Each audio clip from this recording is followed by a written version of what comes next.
Ça faisait plusieurs années que j'avais plus de dents ou presque plus de dents.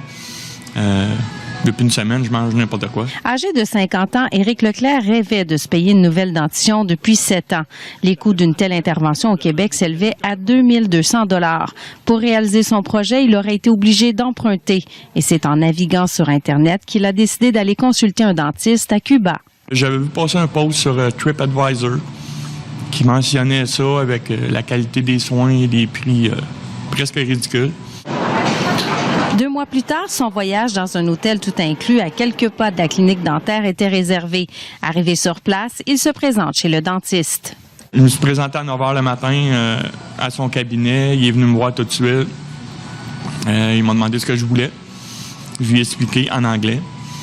Puis là, il m'a dit donne-moi 15 minutes. Il est revenu me chercher. On est passé dans son cabinet. Il était déjà prêt à prendre les empreintes. Là, Sa nouvelle prothèse dentaire était prête en fin d'après-midi. Facture totale, à peine 400 $ canadiens. J'ai été impressionné. Son cabinet, l'équipement, même chose qu'on a ici, ça avait l'air très, très récent. Même, je dirais que ça avait de la neuf. Là. Les professionnels du domaine dentaire émettent certaines réserves quant aux soins à l'étranger. Tous les cas ne sont pas des histoires à succès, comme celle d'Éric Leclerc. Ce qu'on voit le plus souvent, c'est les gens qui se font faire des implants dans d'autres pays et qui reviennent avec des implants qui sont placés à peu près n'importe comment, avec des prothèses qui sont faites à peu près aussi n'importe comment.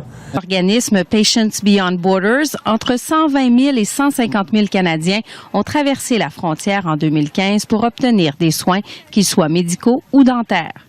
Ici Brigitte Marcoux, Radio-Canada, à Sherbrooke.